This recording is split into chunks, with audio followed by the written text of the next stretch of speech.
Hi, I'm Dr. Caroline Leaf, and you're listening to my podcast, Cleaning Up the Mental Mess, a podcast dedicated to giving you simple and scientific strategies to help you take back control of your mental health and life. In today's episode, I'm going to replay one of the sessions I did at my 2021 mental health retreat. Before we begin, I want to remind you that this podcast is for educational purposes only and is not intended to diagnose or treat. Before making any health decision, please consult your personal physician. Just a note before we begin today's episode. If you enjoy listening to my podcast and want to get access to exclusive ad-free bonus episodes, sign up today to become a Patreon member. Every month I will be releasing special bonus podcasts on topics you have requested, doing live Q&As and more.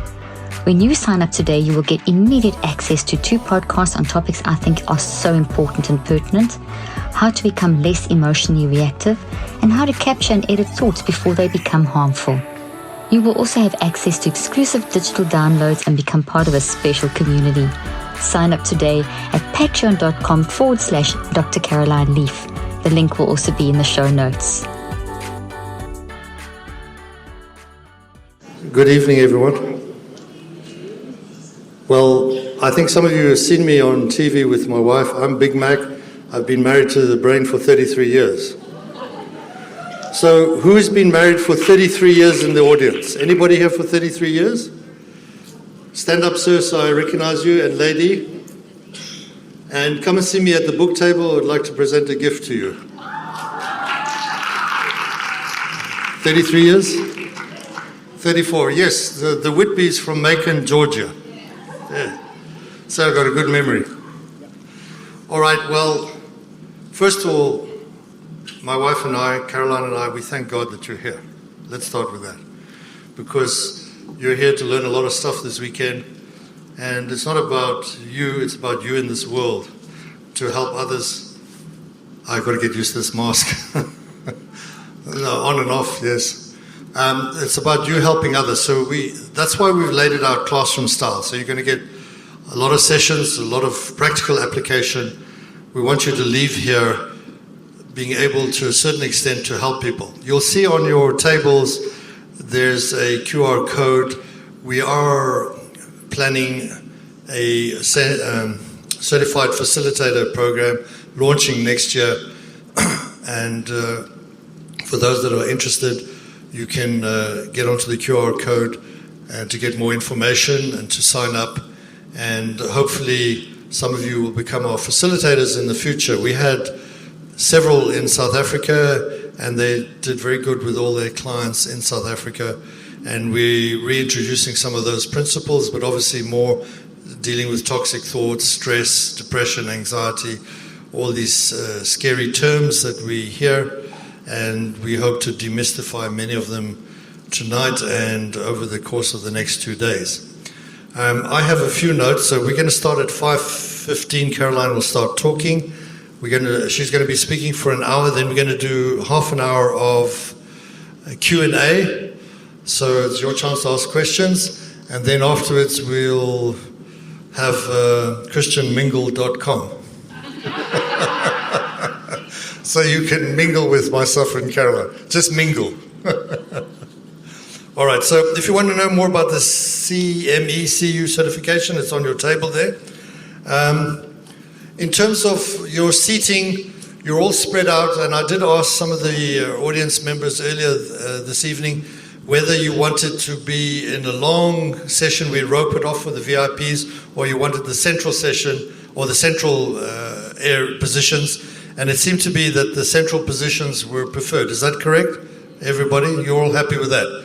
So tomorrow you're going to be joined by another 350 people plus, and they're going to be seated on either sides of you both. Okay, so that'll be roped off for VIPs. We appreciate you wanting to sign up for the VIP sessions, and we want to honor you tonight. So just quickly, who's been here to one of our conferences before? Okay, a few hands are raised. You'll know that there are long sessions, lots of talking, lots of teachings, and in between we have coffee breaks, and there are restaurants that we've tried for years to get them to serve more healthy food, and to a certain extent we're succeeding. So there's a lot more healthy options there.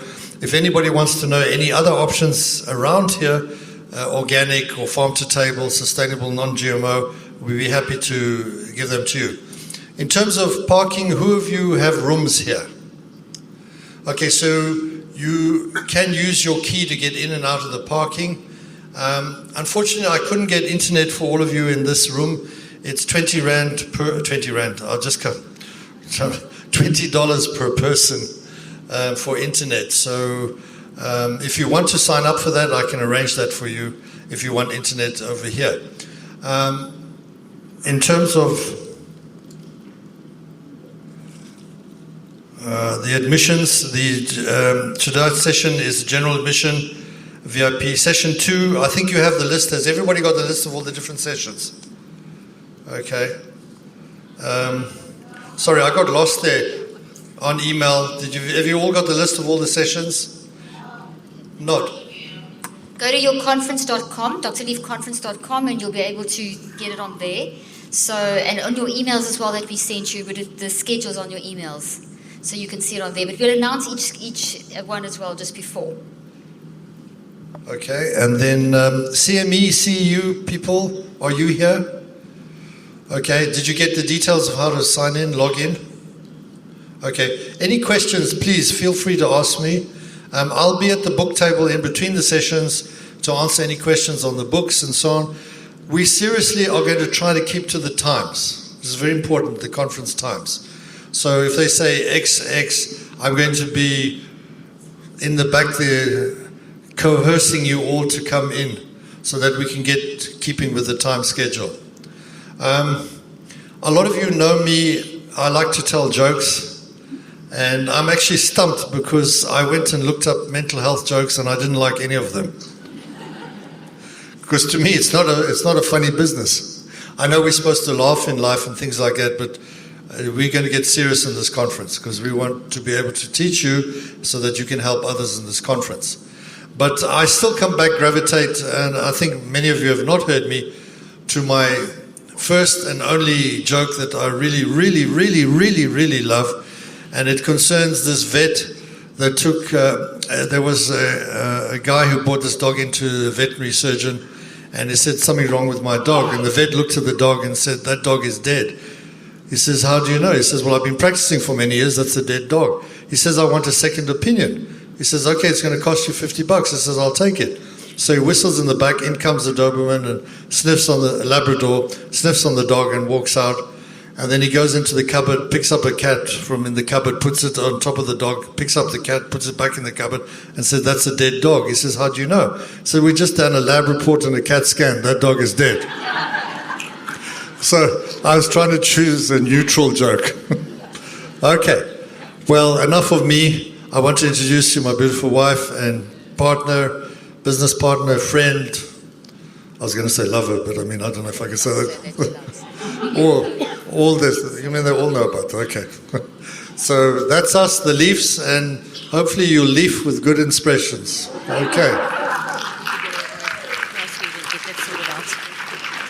Good evening, everyone. Welcome to conference number 8. I am so thrilled that you're here, and this is a special VIP session, and I'm here for you. I'm going to be mingling at the back. You can take photos with me. I'm going to sign your books, and hopefully we'll have enough time to answer your questions. And I'm really, really honored that you came out to spend, in the midst of this, very scary time that we're living in, to come and manage your mental health. So well done to all of you. I am so honored to be here with you over this weekend, and I can't wait to share everything with you. And I just want you to give yourselves a really big clap for being here tonight. So let's just get this conference going, and let's dive into what I think is an incredibly good place to start, and that is with self-love. So the very first session that we're going to be talking about is how to set boundaries with yourself, to love yourself, and that basically how this is related to how to find your identity and your value. Now, I know you've probably heard some of these terms before, and I know boundaries is all over the place, but I'm not going to talk about boundaries that you set with other people. I'm going to talk about the boundaries that you need to set with yourself, related to self-love. And one of the reasons I chose to start the conference with this session, is because I get so many DMs and emails, and over the years as I've practiced and have been involved in this field, so many people saying, how do I control the inner critic? How do I deal with those intrusive thoughts? How do I deal with this hatred of myself, or this constantly putting myself down? Because that is such a common thing. Do you know that this is such a common thing? 95% of people, and personally I think it's 100%, but according to the research, 95% of people battle with intrusive thoughts, that the majority of those intrusive thoughts are condemnatory towards yourself. And so I wanted to tell you tonight that until you love yourself, you're not going to be able to really love others as well as what you can do. It really does begin with yourself. Your whole mind, brain, and body is designed to be loved by you. And when you love yourself, that is when you can truly reach out and love others. And I'm not talking about narcissism. I'm not talking about it in the wrong way. Because when you love yourself and you still that inner critic and you stop the self-sabotaging and all those kinds of things, that is when you will actually find yourself pouring out love on others. Because as you're going to learn from the psychoneurobiological links, the mind-brain-body connection, psychoneurology is the fancy word for the mind-brain-body connection. As you're going to learn over this weekend, whatever you are thinking about is becoming a physical reality in your brain and your body, and that's what you generate. You may not see the electromagnetic little waves that you're generating, but if you are hating yourself, it's going to come out towards how you are. It's going to come out in how you're in your relationships with other people, and it's going to come out in ways that are negative and toxic, and that's then going to in turn affect yourself and give all this sort of set up this whole cycle of negative feedback. So we need to understand that our mind, brain, and body, three things: mind being psycho, brain neuro, body biology. The psychoneurobiology of our functioning is all designed to be based around the concept of love. We are literally wired for love. And if you followed me for a while, you've heard me say that often. We see in our biology of our brain and our body that there is nothing inside your brain and your body that is wired for toxicity, for things that work against you. You are wired for survival, which is love.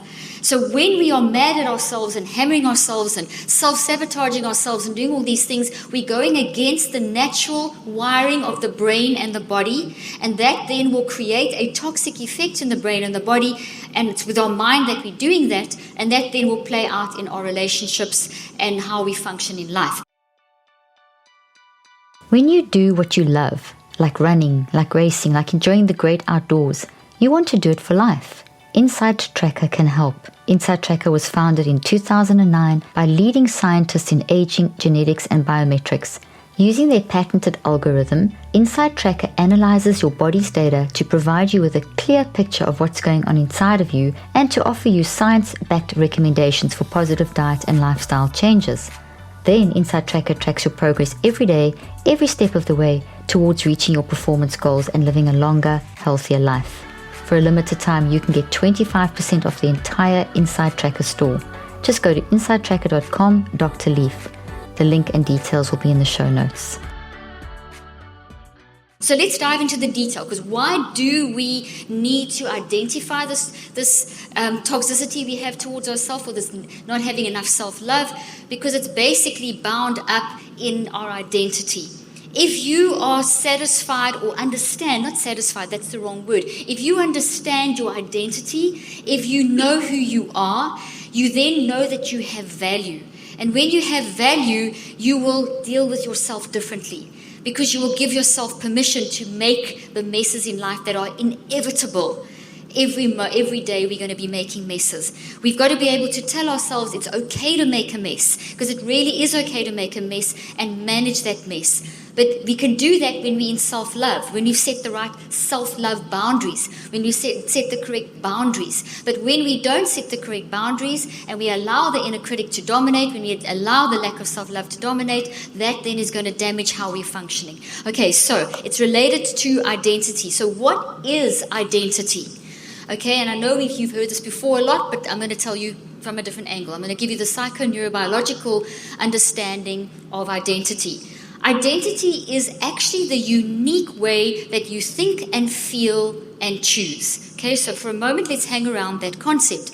So I've mentioned a word a few times already, and the word that I've mentioned is psychoneurobiology. Psycho meaning mind, neuro meaning brain, biology meaning body. The mind-brain-body connection. So your uniqueness is housed in your mind, the psycho part of you, and your brain and your body. So your brain and your body are uniquely designed structurally, physically, to fit the uniqueness of your mind. Your mind is always working. Your mind is your aliveness. If I had a dead person up here on the stage with me, they wouldn't have anything happening in their brain and their body. They wouldn't be able to do anything. But you are here sitting and listening to me and interacting with me by listening because you have a mind that is active because you're alive. So your mind part of you is your aliveness. So the mind is basically driving the ability of the brain and the body to function. Without the mind, the brain and the body are dead, basically. They can't do anything. While you're sitting here listening to me, you are basically making 810,000 to 1 million new cells every second because of your mind.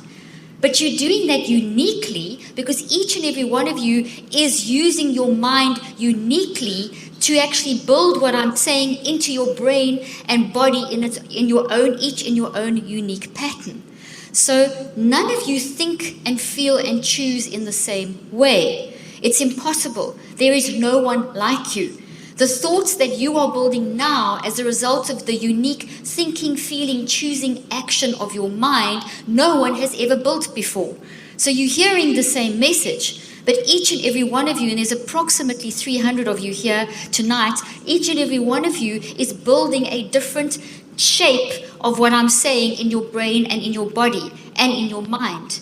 So your uniqueness is in how you think and feel and choose, which is mind in action, thinking, feeling, choosing. I'm holding up 3 fingers. Mind is think, feel, choose. Mind in action is thinking, feeling, and choosing. You think, feel, and choose at 400 billion actions per second, taking in your experience, and you build that into the brain, and you're doing it uniquely. And what we see as scientists is that your brain and your body are designed for you to think, feel, and choose in a unique way. That is only the way that you do it. But in addition to that, as you think, feel, and choose, you're going to make messes because you can't predict what's coming up in the next moment. You can't control people, events, circumstances, aka COVID. We can't control what's coming up. But we can control our response to what's coming up. So therefore, life is one big experiment. Like you're going to be here this weekend, but you don't know exactly what's going to happen, or what's going to happen in between, or what phone calls you're going to get, or whatever happens when you go from here. In other words, your mind, brain, and body are designed to think about the uncertainties of life and to kind of make messes as you deal with the uncertainties of life. And this is going to become evident with some of the lectures I teach you this weekend about, through the lectures, how you can understand this uncertainty and how to manage the emotional reactions we have to uncertainty. But first tonight, let's understand that your uniqueness is in how you uniquely think, feel, and choose. And when that uniqueness of your thinking, feeling, and choosing is basically damaged by the cultural environments that we're in, by whatever we're exposed to, etc., that actually doesn't just damage how we think, feel, and choose, it also damages our brain and our body, because whatever's happening in our mind is going to play out in our brain and our body. Our mind shows up in our brain and our body. Our mind gives our brain and our body aliveness. So our mind, brain, and body are designed to make unique messes and to manage those unique messes uniquely. And that's what we can handle. What we can't handle very well is if we don't give ourselves permission to be messy and we get incredibly hard on ourselves, and that leads to a lack of self-love, and that distorts your identity and your view of yourself and your value of yourself, and that then damages your brain and your body. So once you know how to set a self-boundary, you can then look at yourself differently and you can see, hey, I am thinking that about myself. Is that good or is that bad? So now we're going to track a little bit through the course of this lecture. We're going to track how to do that. So the framework for your unique identity is laid down in your gene code, which is your nurture. So your genes then make all the cells of your body. Okay, it's also laid down in it's activated, influenced by your upbringing, your whatever you're exposed to, which is your nurture. You've heard of the nature-nurture debate. For years, scientists have debated which is more important, nurture or nature. But obviously, both are important, okay, because nurture can change. I mean, nurture can change and nature can change. Your body can change. Your genes can change. The way your genes function can change. And how does that happen? Through the third fact part, which is the I factor. So the I factor is your unique way that you think, feel, and choose. So you've got your basic core gene code, and that's laid down in how you are functioning, how you are created physically, how you are designed physically in your brain and body. You've got then the nurturing, all your exposure from in the womb to where you're at now, every experience you've had, that's the nurturing. And then your I factor monitors that process. And the I factor is allowed to be messy.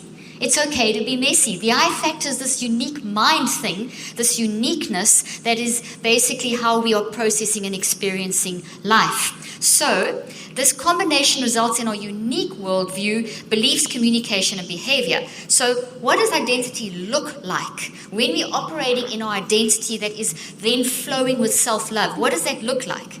It looks like, first of all, it's organic. So you never fully developed until you die. And even then, you're going to carry on. Okay? So in other words, our identity starts at a certain level and it keeps growing. So every experience you have is part of this organic development of your nature. So it's constantly developing. If any of you are familiar with my book, The Perfect You, I go into this in a lot of detail, and I have a profile in there called the UQ, the unique quotient. And in there you can actually learn how to track the organic nature of your identity developing. And it's a nice tool and way for you to check if you're stepping out of self-love boundaries. Okay, so when we are functioning in our identity in an organic way, because it's always changing, we tend to be filled with inspiration, creativity, excitement, peace, kindness. We are more self-regulated, more compassionate and calm, and have purpose and passion and direction and hope. So those words are kind of important, and you can expand on those words. There's lots of words that are similar words to that, but it gives you a basic idea. So if you want to know if you are operating in self-love, those are the words that you need to look at in terms of your life. Am I operating in, you can ask yourself now, do I have periods of inspiration? I'm not talking about the avatar life where you're going to be inspired the whole time and creative the whole time. Let's say we have bad days, and it's okay. Give yourself permission to have bad moments, bad days, bad time. It's okay to be messy. Give yourself permission and manage it. But you've had periods of inspiration. You've had periods of creativity. You've had periods where you've made a mistake or had an argument with someone and then you've resolved it. And when you have that incredible whoosh of peace through your body, that satisfaction, that is your identity. That is self-love brimming through into your awareness. So when you find yourself more self-regulated, when you find yourself in periods of compassion, all of those. So what I want you to start doing from this moment through the rest of the conference and hopefully for the rest of your life is start becoming very familiar with those words and start focusing on those words, and maybe take a screenshot of this and keep it in your phone or something like that, that you can actually ask yourself or become more aware of, I'm being compassionate to someone. Okay, I'm in my identity. I'm being compassionate to myself. I am having a moment of inspiration. In other words, I want you to grab those moments and tune into those moments, because when you grab those moments and tune into those moments, what you are doing is activating a psycho-neurobiological response, mind-brain-body response, that is activating your normal functioning, your wired for love functioning. And the more you practice doing that, the more you'll actually operate back in your identity, and you will recognize when you've been shaped by social media, when you're being shaped by what's going on in your work environment, or you were shaped by X that happened in your childhood or in your marriage or whatever the case may be. And then you can say, well, that's not who I am. Who I am at my core is this incredible person who's wired for love, who can do incredible things. So the way I'm showing up or the way I am in this moment with maybe a lack of compassion for myself, or a lack of creativity, or a lack of inspiration, or being whatever, is not who I am. It is simply a little glitch in my identity, and I need a little bit of self-love. I need a few self-love boundaries to be put into place. I need to stand back and observe myself, which is an excellent exercise, by the way, in developing your brain. When you stand back and observe yourself, we're going to practice it a few times this weekend. So when you stand back and observe yourself and give yourself a pat on the back for recognize, honor yourself, honor those moments when you feel these words on the screen, and develop that kind of attitude. And as I said, I'm going to give you lots of opportunities to be able to practice this and ideas for how to develop your self-love for yourself. I used to tell my patients, and I practiced for 25 years, I used to tell them so often that yes, you may be having relational problems, or you may have these behavioral issues going on in your life, etc. But when you start loving yourself, the quickest way for you to fix and repair a relationship or something is to first start loving yourself. Because when you love yourself, you generate electromagnetic fields. And this is hardcore Einstein's theory, related to Einstein's theory, and years since of work around this area, this field, that as humans we generate electromagnetic fields and gravitational fields. And when we are in a toxic state, when we are not self-loving, when we are hating ourselves, we are generating toxic fields. And that's what people feel. So you might have a smile on your face, but you are generating this anger that you have in you towards yourself, this hatred. That is what people are feeling. But because people can't read your mind, and because no one is an expert on your feelings except you, and even sometimes we're not experts on our own feelings because we've got to dig through all the morass of mess, which I hope to help you do this weekend. But then people will think it's them. So when you're someone, just put yourself in a situation where you with someone who's maybe just going through a bad time, and they seem really angry and maybe aggressive or whatever, and you feel, oh gosh, what have I done? And you kind of take it personally. You absorb it into yourself, and that affects how you're functioning. Meanwhile, it's not you, it's what they're going through, but that's what they've projected, and that's what you've done. I've done it, you've done it, we've all done it to each other. So what we do when we give ourselves grace and self-love is we then also give other people more empathy.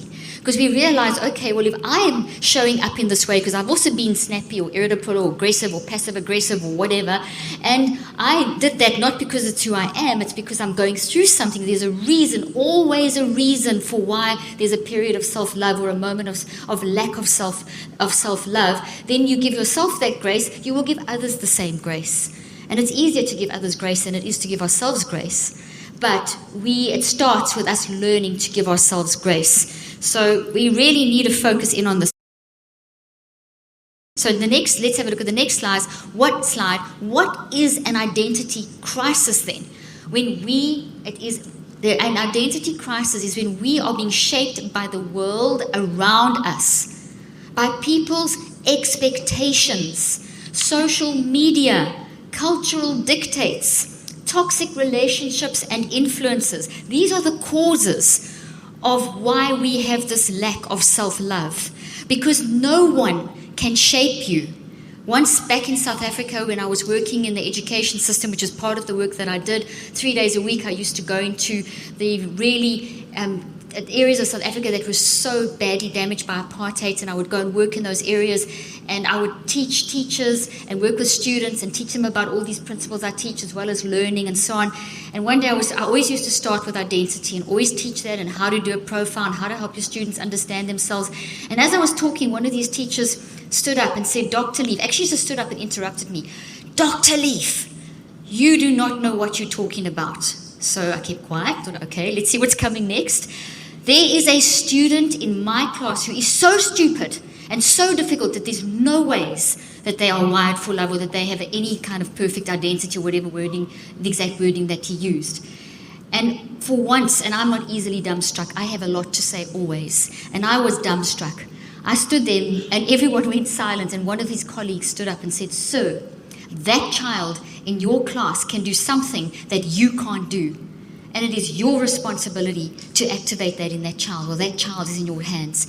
You know, this happened nearly 30 years ago, and it changed my life. I have told the story a million times, and I get goosebumps every time I tell that story. That room erupted. There was such a deep discussion about identity, and that is why I'm so passionate about self-love and identity, and why every patient that went through my hands, the first thing that we would do is working on identity. It was the first few sessions I ever did, and once we had identity going again and self-love boundaries being built, I would then still divide my sessions up into identity, self-love boundaries, and then brain building, and then working on whatever issues that a person needed to deal with. Because if you dive into someone's problems, then they think they're the problem.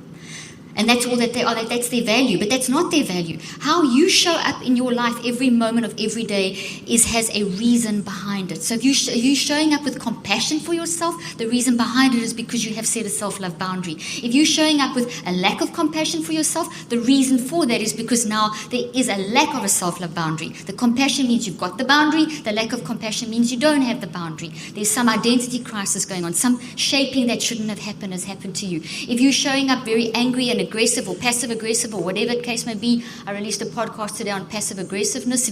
My podcast is called Cleaning Up Your Mental Mess. Lots of great information on there. Passive aggressive is not who you are. It is because of something. Narcissism, we all talk about narcissism as though it's an identity, as though that's not an identity. Anything that is toxic, anything that is disruptive to who you are as a person and relationships is not identity. It is showing up because of. There's a because of behind it.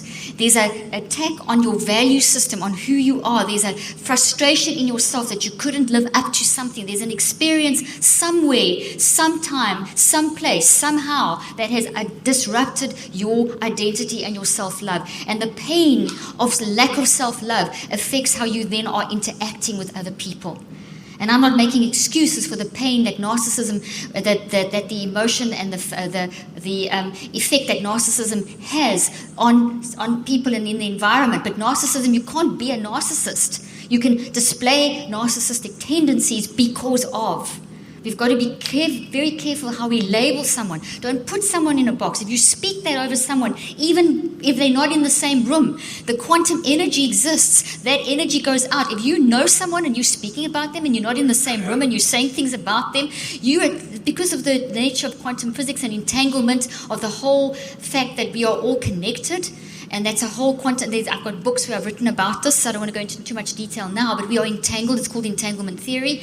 They don't have to be in front of you or in the same room, but they are being affected by your words. You are boxing that person in and blocking them from getting free. What you should say are things like, I can't stand the way that those narcissistic emotions or behaviors are affecting me. I don't like it. I need to set some boundaries. I need to do this, but I believe that person has whatever. So you see something, have some compassion. They're showing up because of. There's a reason why. Speak like that about people. You then send quantum physics energy to that person, and they may not realize what's happening, but it's generating a wave of energy that is going to penetrate their psychoneurobiology and help them to have more resilience to start facing the issue. So when you do speak to them, do you want to know how to convince someone that is really hurting you to change, or that is in a bad state of affecting you? You need to speak very nicely about them behind their back. And I'm not being saying stick your head in the sand like an ostrich and pretend what they're doing is okay. No.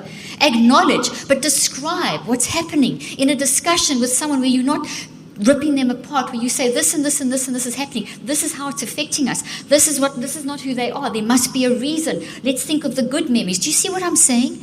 And in that practice of grace towards someone else, you'll start doing it for yourself, because I can guarantee you probably knocking yourself sideways all the time, every time you do something wrong. And it shows up in certain ways, which I'll show you in a moment. So when we are being shaped by the world around us, by people's expectations, social media, cultural dictates, toxic relationships and influences, we can lose our sense of self.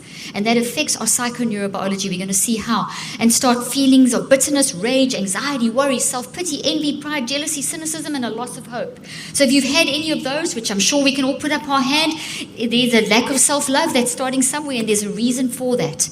An identity crisis cuts to the core of your being and value, and it impacts how you love yourself. It is a crisis that needs to be addressed. So what does it show up as? Let's have a look quickly now in the psychoneurobiology biological terms. How does an identity crisis, a lack of self-love boundaries, show up in the mind as? Okay, so the three parts, as I've already said: mind, brain, and body. Psychoneurobiology. So mind is the psycho part, okay?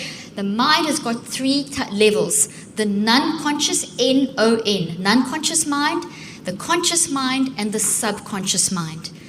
Non-conscious is not the same as unconscious. Unconscious is when you sleep or knocked out or you've had an anesthetic. So it's a state that the brain goes into. So I'm not talking about the unconscious mind. The unconscious mind is something different. So the mind has three states. The non-conscious, which operates 24/7 at speeds of 10 to the 27, which is so fast I can't even begin to describe it, even faster than I talk. Okay?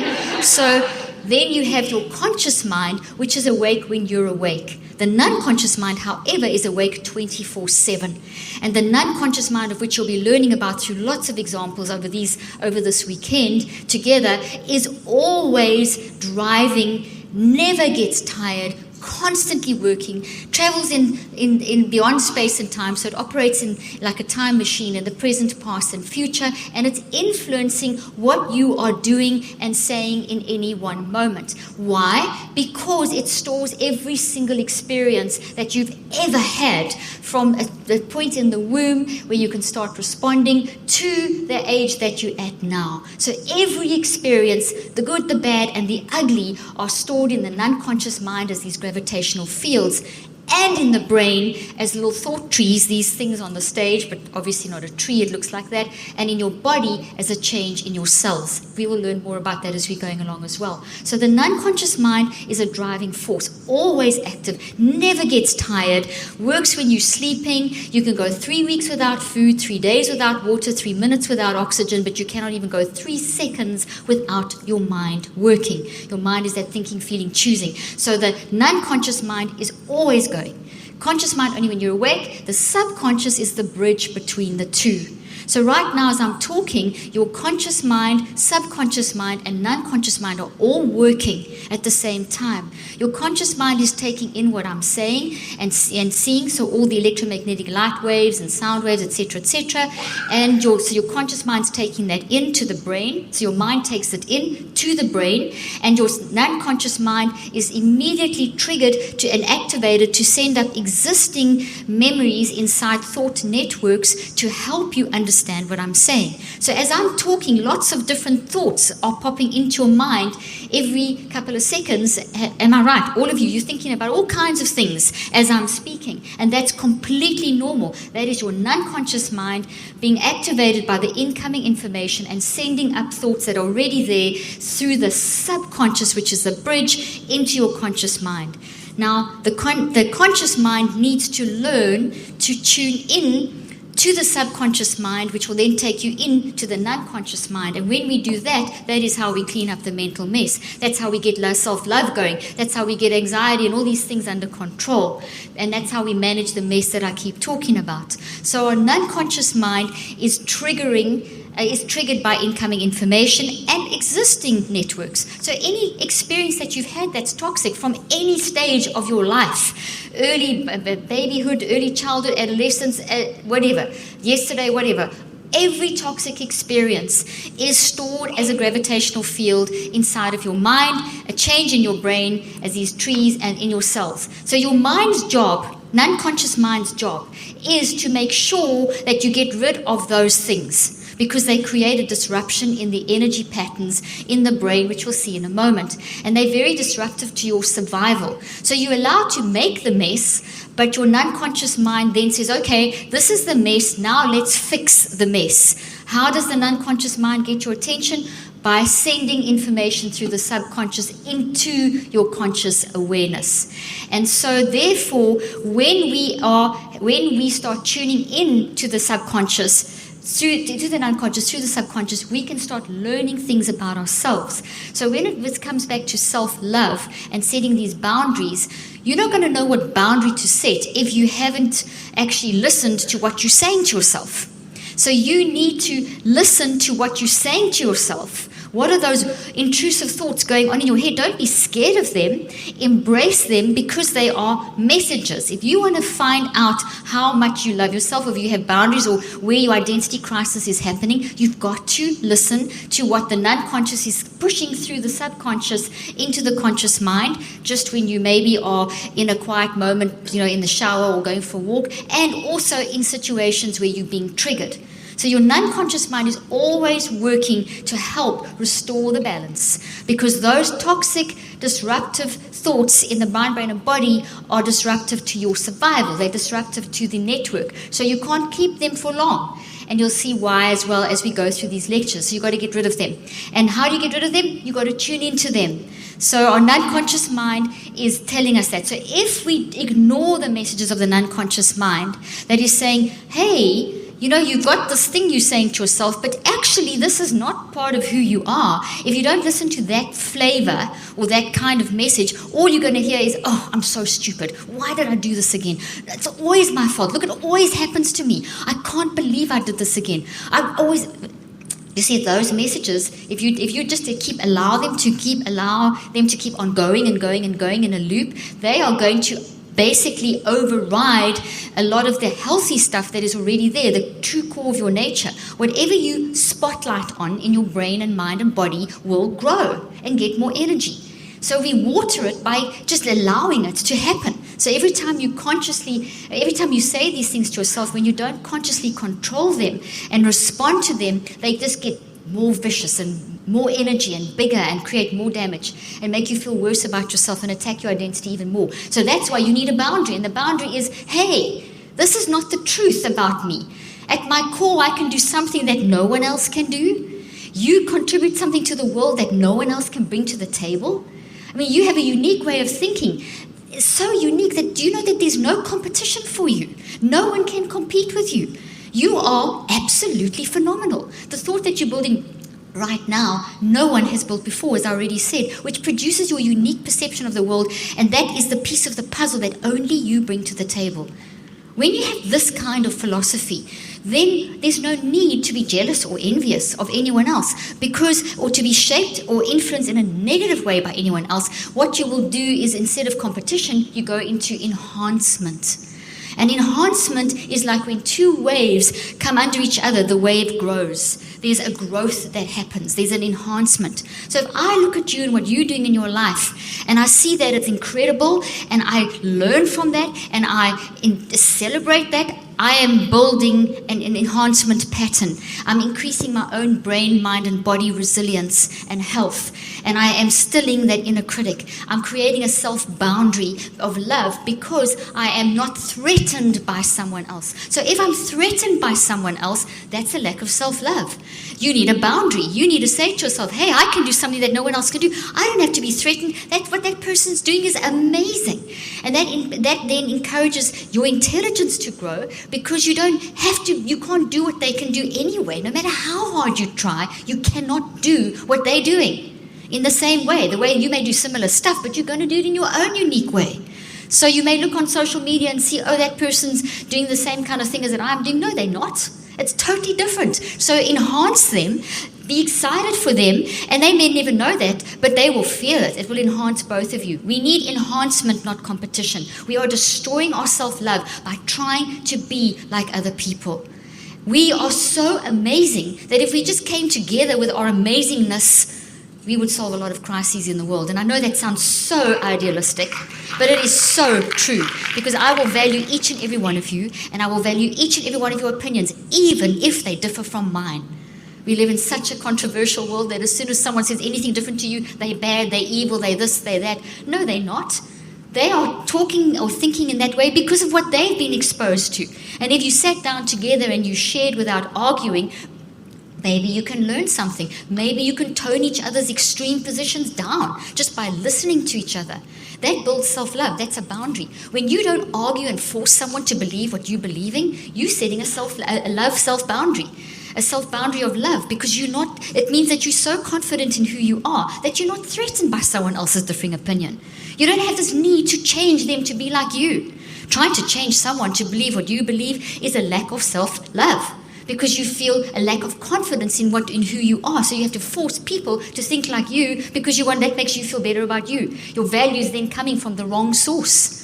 Meanwhile, if you're confident in yourself, you can honor and respect whatever anyone else is believing. And that's so important. That's another example. So it shows up in the non-conscious mind as all the kinds of things that I've been saying. And so in other words, this disruption of when we have this lack of self-love, it will show up in envy and jealousy and self-sabotaging and always feeling on edge, that kind of stuff, those feelings. Self-regulation drops dramatically without self-love.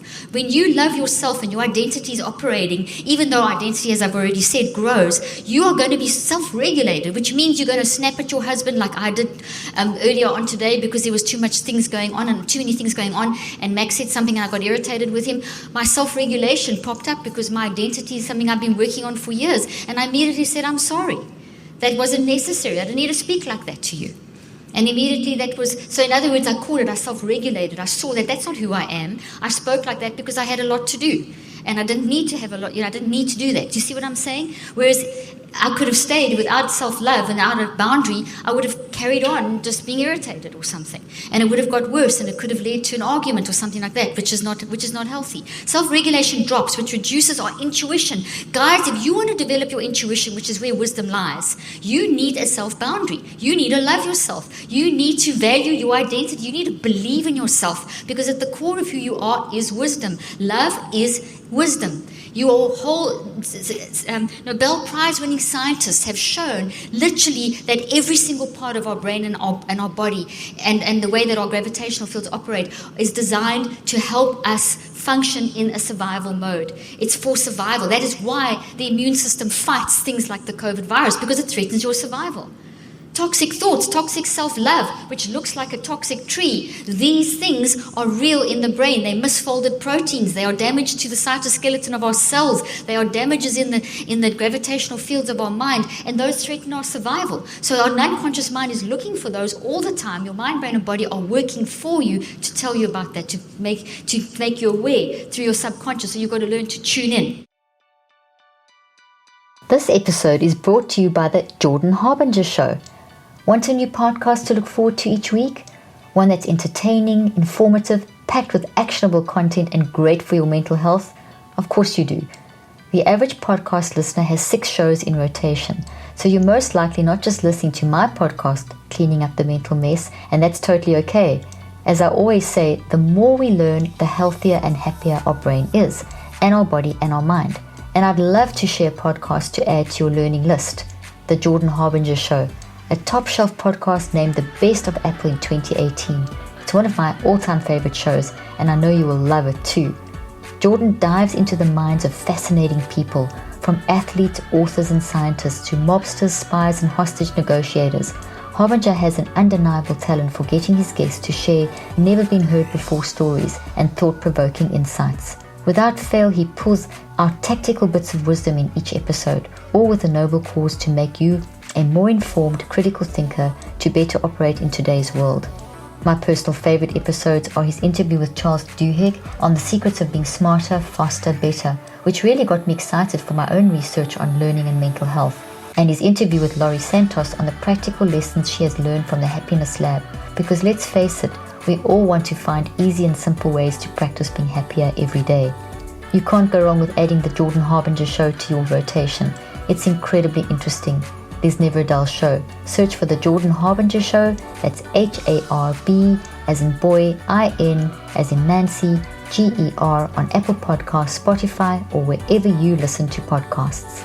The link and details will be in the show notes. So this also, in the mind, we also have too much noise. A lack of self-love is too much noise. There's just too much in my head. I can't think straight, that I can't dive into my intuition. So too much noise is very linked to the self-regulation dropping. So you see there with the self-regulation, I talk about reducing intuition. We need to monitor how we're speaking to ourselves and critically analyze the thoughts we are thinking about ourselves.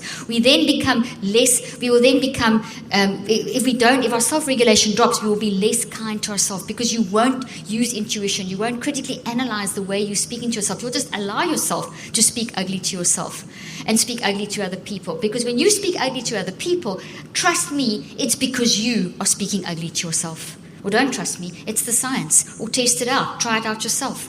Because that's not who you are at your core, to speak ugly to other people. It's not who you are. It's coming from a frustration that is starting with who you are. You're not valuing yourself enough. I cannot stress enough, self-love boundary is a self-value. It is a confidence in yourself that doesn't mean you're never going to get irritated again or get frustrated or depressed. All that's part of life. We must just accept that messiness. But you won't stay there. You will manage it more effectively. You will get out of it and through it quicker. So that lack of self-regulation, the unconscious mind working hard to make you aware, creates too much noise. We become overwhelmed with the noise of harsh and critical intrusive thoughts. And you put your hands on your head and you think, I can't do this. It's too much. And then anxiety, depression, etc., etc. Meanwhile, if you stand back and say, okay, why is there so much noise? What is the noise? Where is it coming from? Why? How's my identity been affected? Now let's look in the brain. What happens in the brain with a lack of self-boundaries, a lack of self-love boundaries? You get an imbalance in the brain. You get disturbed brain activity and you get toxic thought trees growing, which I mentioned already. So imbalance in the brain is your mind shows up in your brain. Your mind shows up in your brain as energy. Your brain does nothing if you're dead. But if you're alive, which you are now, all your experiences are being processed by your mind into your brain. Your mind shows up in your brain and your brain responds. All the different structures of your brain designed to work towards, have little separate functions that are activated by your mind. The two sides of the brain and the different structures of the brain, including the 200 organizations that are on the top of your cortex that are unique to you, all need to be working in coherence and balance.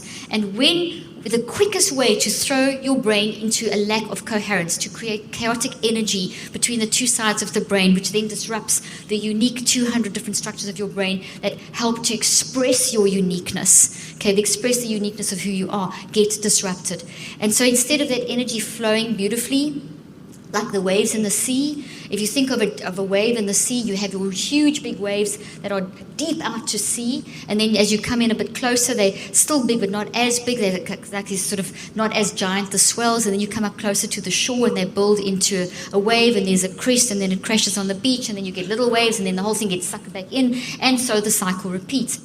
That's what we want in our brain, balance between the two sides of the brain. But it's lack of self-love boundaries, there's all these things, creates a disruption between the two sides of the brain. So instead of the pattern I've described, we're going to have crazy, busy, huge waves, tsunami-type wave activity, which on one side versus then low energy on the other side, and that is very disruptive to all the systems of your body. Immediately your HPA axis, which controls your stress, which actually is designed to work for you, and your endocrine system, and your cardiovascular system, and your immune system, everything is put under strain because your whole being, mind, brain, and body is put under a challenge. And so the imbalance in the brain is a reflection of a lack of self-love. So it's not the imbalance in the brain that's causing the lack of self-love. It is the experience that you've had and the experiences that you've had in your nurturing and how your I factor has managed that.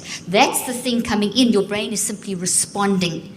The cause is not your brain. The response is in your brain and your body. Because your brain and your body you need for your mind to show up in so that you can function as a human. You need all of it to work together.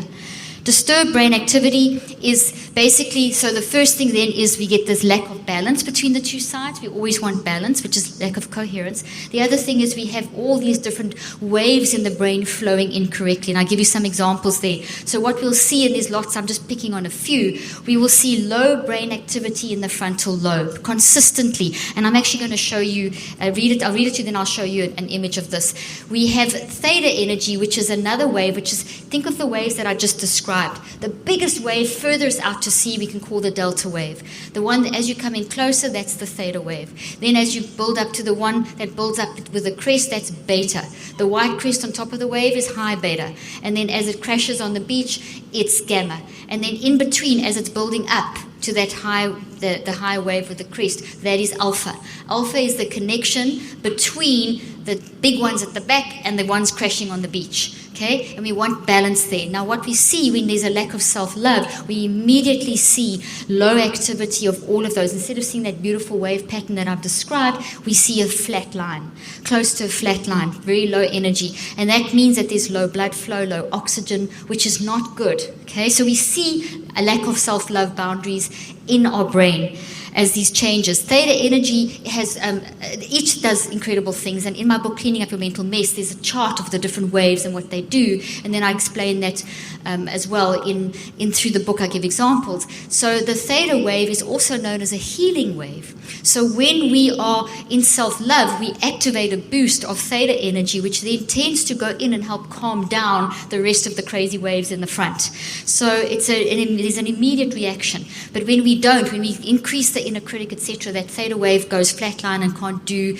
those great things. And that also affects that's also where your intuition starts becoming affected and that kind of thing. Okay, so let's have a look at this next slide, this is one of the case studies from one of my subjects in my recent clinical trial, which is in the book Cleaning Up Your Mental Mess.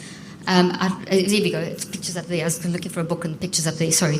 Okay. So what you see there is that blue represents this flatline state instead of the waves that I was explaining. So these are called head maps, and this is using a technology called QEEG. And there's the different way. You can see on the screen. You'll see it says delta, theta, alpha, beta, and high beta.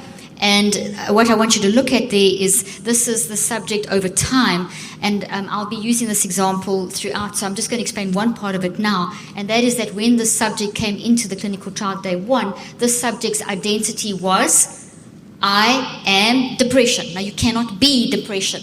Depression isn't an it. Depression is an emotion. It's a warning signal, and emotions are not illnesses. But because of the nurturing, the experiences that this person had, for all the trauma of their life had been lumped into a label, but no identification of the root cause had happened. So this person's self-value and identity had been shot, years of all kinds of interventions, and this person's identity was shot. They said, I am depression. We put them through the neurocycle, which is a bunch of testing. We did all kinds of brain testing and blood testing and DNA and so on, and psychological testing. And then each of the subjects in the experimental group, and this was one of the subjects in the experimental group, was put onto the neurocycle, which is the system that I've developed, which we're going to be learning a lot about this weekend as well. And they did it daily on their phone, so they did not have therapy directly from me. And the reason I say that is because you need to be empowered to be able to help yourself. Not that I'm anti-therapy, I'm totally pro-therapy, coaching and counseling, which is why I have a certified facilitators course that we are bringing back into this country. But you live with yourself 24/7. You don't live with your therapist 24/7. You've got to manage your mind. We've got to teach and our kids strategies for managing our mind. So one of the sessions tomorrow, we're going to be talking about children and how we can help them and recognize the signs and so on. So that was just an aside. So what we see now if you look at the blue line over there of the blue head maps, we see that there's very low energy at the front of the brain. It's blue, so flat line. This person literally was suicidal. This was their last. They were convinced to come in the clinical trial. They had pretty much given up on life. They just said there was no value. And I remember one of the statements was, there's just no purpose. There's just I'm nothing. I'm just depression. Now, there's no value there. There's no self-love. There's nothing. Within 21 days, the first 21 days, at day 21, the subject came back into the clinical trial. Back into the clinic for the next load of testing. And you'll see there the brain has gone grey. Now, the grey brain shows coherence, it shows balance, it shows that pattern. What we want to see are shades of grey, not the TV show, shades of grey, but actually shades of grey in the brain. And it's going to be different for every person. Now, these things, technology does not read your thoughts. It simply tells us about the energetic response. So what we know from years and years of people that have studied using QEEGs, they've studied people who've gone through different experiences. So we have a body of comparison, so we can compare. So we know that when someone, when it gets into that color, that kind of grey combination, that there is a more self-regulation, more mind management, more acceptance, more realization that life is difficult, it's tough, but I can manage the mess. That's what we're wanting. We're wanting someone who's basically coping. And the front of the brain where you see the green, that was probably the most dramatic thing at this point that we saw. When that green there shows that there's energy increasing to the right amount for identity to be forming at the front of the brain. So this subject at this point was saying, remember day one, the subject said, I am identity. I am depression. At day one, now day 21, they were saying, I'm not depression. I am depressed because of. I don't love myself because of. And I'm starting to see the because ofs, and I'm not scared of the depression anymore because it's a messenger. Radical, radical difference. Now, this case study is in the book, Cleaning Up Your Mental Mess. Now, this is one of many, and I'm not the only researcher using this technology. There's a lot of us. There's a lot of research in this field, and we're seeing this consistently. When you help someone start with self-regulation and start learning to understand their identity, we start seeing major shifts in how people are managing their life and mental health. And that's why I wanted to start with this tonight. How does it show up in the body? A lack of self-love. It shows up in the body as increased inflammation. As you turn on yourself with self-sabotaging and self-criticism and perfectionism and whatever, we'll see what the different symptoms are as we saw a few, you're going to immediately change how your body functions. And there's many ways that we can look at this, and I'm not going to go into every way because it will take us days to get through all of it. But your body and brain respond to everything that the mind puts into it. So the mind is showing up in the brain. So when you are thinking about yourself in this negative way and you're triggered by some experience in your life to add more to this negative self-love and you don't put boundaries around that, then immediately we're going to have increases in something called homocysteine, which I'm sure you've all heard. But basically inflammation occurs across the entire brain and body, and it's very, very quick. It happens incredibly quickly. And so what we saw, for example, in that subject that I showed you earlier on, if I go back to this slide, their homocysteine levels were extremely high. By day 21, they were starting to normalize. By day 63, which is the time that it takes for neural networks to rewire and for changes in your body to stabilize, minimum of cycles of 63 days. That's when we saw, by day 63, we saw that the homocysteine was at normal levels.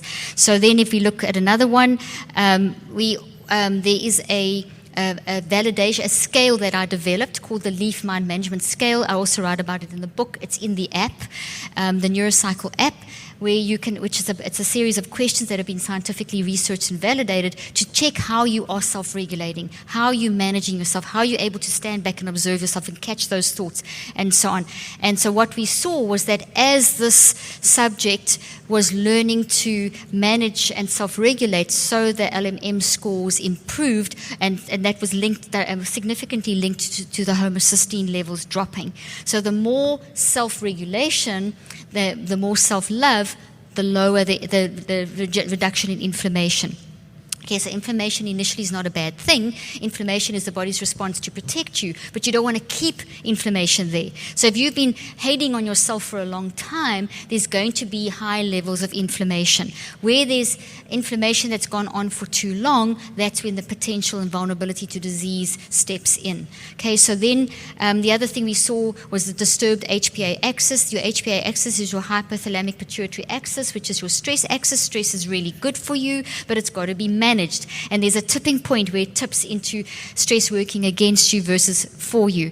And one of the main markers, it's one of the main markers for the HPA axis not flipping from helping you to not helping you is cortisol levels increasing. So we're all familiar with that, so I chose to share that with you tonight. But essentially, when you are operating in self-hatred and don't have boundaries and don't have self-love, or you're swinging in and out of it, you are causing spikes of cortisol to get too high. And continued spikes of cortisol, nothing works in isolation in the body. Then it affects everything else too. So even though we're testing individual things, if your homocysteine is high, pretty soon your cortisol is going to be high. Pretty soon your DHEA, which is called the mother hormone, will drop, and so on. In other words, we're going to get a bunch of reactions happening that will then affect all the vulnerability in your body. And it's going to happen in different ways to different people because we're all unique. And wherever there's a genetic vulnerability in us over time, it accumulates, and our vulnerability to disease keeps increasing. So the longer you self-hate, the more your vulnerability to disease increases, the more your immune system weakens. And then then the last thing I'm going to tell you about body is you get damage to telomeres. Telomeres is quite a new area of research, and we looked at telomeres, which are the ends of chromosomes, and I'm going to show you the picture because it's easier to actually understand it from the picture. Chromosomes look like an X. The ends of chromosomes are telomeres, and telomeres are very important for cell division. And I said at the beginning of this lecture that you are making about 810,000 to 1 million new cells every second. The ability that you have to make those cells is very dependent on a lot of factors, and telomeres play a leading role in how the quality of the cells that you make. So if you are in a lot of self-hatred and not managing the inner critic, that energy from that is going to go in the brain, and it's going to affect the telomeres. So these telomeres don't switch themselves on. They are activated to do stuff by how you are thinking. So your thinking activates them. So we talk about telomeres as being a proxy for how we are managing our mind or managing our thinking, feeling, and choosing. So if our thinking, feeling, and choosing about ourselves is a lot of self-hatred, that then is going to affect the telomeres. And if telomeres get short and weak, that then ages your cells. So you don't make very good cells. And cells make up your organs, and organs make up your systems, and systems make up your body. So therefore, your biological age will be getting worse. Your cell health gets worse, which means your biological age is worse. So that subject that I showed you earlier on with the blue brain, that particular subject's telomeres were very short, and they weren't doing what they were supposed to be doing. And that person's biological age was nearly 35 years older than their chronological age. You do not want that. And it was a sickly older. So now let's say you're 30, but you have a body of a 65-year-old, a sickly 65-year-old. Obviously, you're more vulnerable to diseases, to all kinds of stuff. And also, you don't feel great, and then that feeds back into your mind because there's a feedback loop, mind to brain to body, to brain to body to mind. There's a constant feedback loop. By day 63, the biological age and chronological age of that subject were both the same. They had equalized. So 35 years was gained in 63 days of body health. I hope you found today's podcast interesting and helpful. If you want more tips and help with managing anxiety, depression, and mental health, be sure to visit my website at drleaf.com. and to sign up for my weekly newsletter, where I also include a schedule of my speaking events and so much more. And follow me on social media. I'm on Twitter, Facebook, and Instagram. Just look for Dr. Caroline Leaf. Also, I love seeing all your posts on social media about this podcast. I love seeing what resonates with you and what you've learned. So be sure to continue posting and tagging me and letting me know what you think and how these tips worked out for you. And don't forget, leave a review and keep spreading the word about this podcast. Thank you for joining me today. I really hope you learned something new and helpful. Till then, I'm Dr. Caroline Leaf.